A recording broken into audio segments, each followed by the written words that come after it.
Hi everyone, Tasha here and welcome back to my channel. Today we're going to create a happy coffee themed card using items from Paper Sweeties. I'm going to be using the Sweet Mini Life Begins After Coffee stamp set and some pretty sequins. I pre-cut all of my layers. I'll have the measurements listed in the description box below, as well as on the coordinating blog post. This will be an A2 size card, and again, all the measurements will be below.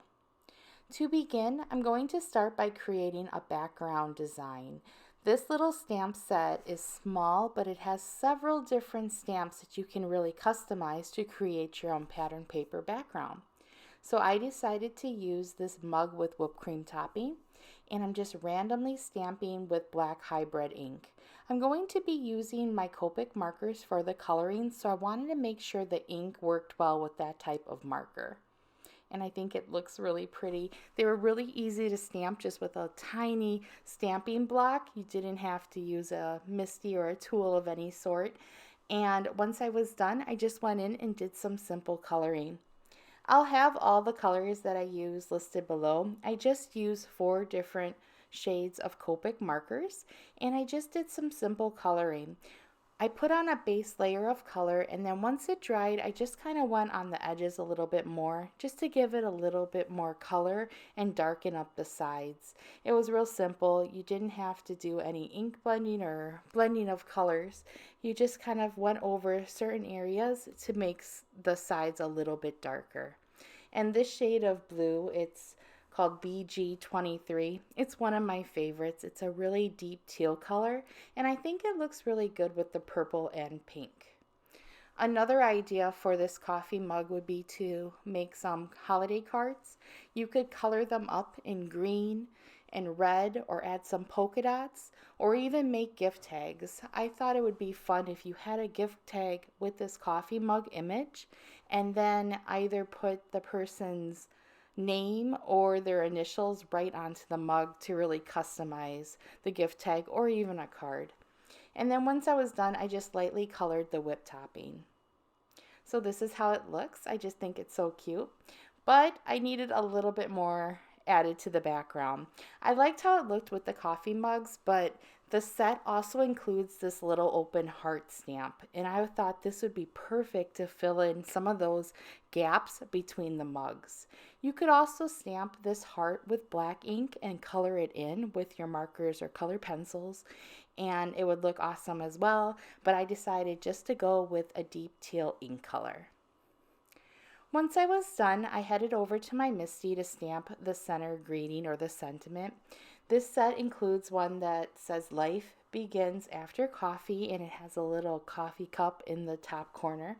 And I wanted to use my MISTI only because I thought if I didn't get a perfect stamp the first time, I could restamp without having to start over or try to line it up perfectly.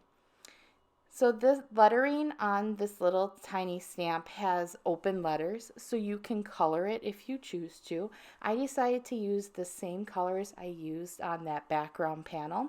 So I'm using the pink, the teal color, and the purple, and just kind of mixing it up. The life, I used all 3 of the colors. The coffee cup on the top, I used 2 of the colors, and I just kind of mixed and matched, but all the colors I used in the background, I used on this center card as well.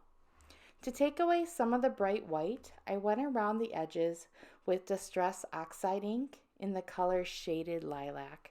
This color is beautiful. It's a nice dusty purple color, so it's not too deep of a purple, and it blends in really well with that white paper, and it really works with the colors I used on those coffee mugs.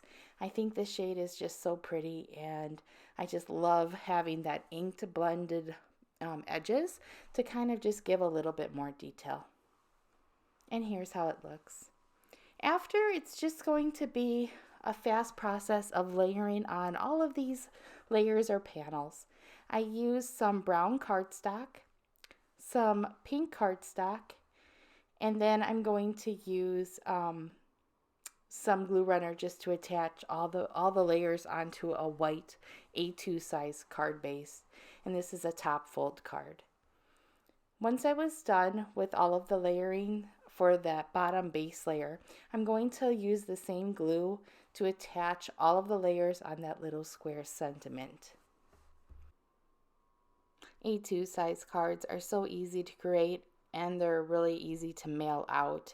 Since they're more of a traditional size card, they fit in most of the envelopes that you can find anywhere, and I just think they're a great size card to have on hand.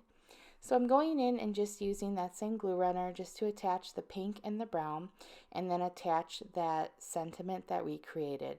But instead of using the glue runner to attach this little square to my card, I'm going in with some foam tape. I like using foam tape on greetings, just way it pops up just a little bit. If you wanted it to pop up more, you could double up on the layers or even use some foam dots. But I find just one little layer works great. You could also layer on extra pieces of cardstock just to make it a little thicker, and then you could avoid using the foam tape. So there's ways to do this without having foam tape, but if you do have it, I find it really easy just to make the sentiment pop out from the background. And I just easily adjust it as well. And then my last finishing touch, I'm just going to go in with some white gel pen. And I like to use white gel pen a lot. If you didn't know that, I tend to use it on all my cards, but I love the way it looks. And then just for a little bit more sparkle, I'm going in with some Paper Sweeties Sequins. And this mix is really pretty. They have so many different kinds of sequin mixes. They have ones that are shaped like flowers and different color combinations. And this one has more of like a coffee color combination. It has browns and some cream colors. I'm just selecting the brown sequins. All of them are just the same brown color. I just thought it looked good because I used that brown cardstock, and it kind of coordinates with that. So I went in and just kind of filled in some of the open areas with those sequins, and they shine. The way the sequins are, they're not like a matte color, they kind of have a shine to them. So they look really pretty when the light hits it. And that finishes up my project. I hope you guys enjoyed the card for today and are inspired to create a coffee themed card. Paper Sweeties is also a sponsor of the Coffee Lovers Blog Hop. I'll have that linked in the description box below, so be sure to check that out as well, and I'll have all the details on my blog post. Have a good night, you guys. Talk to you later. Bye.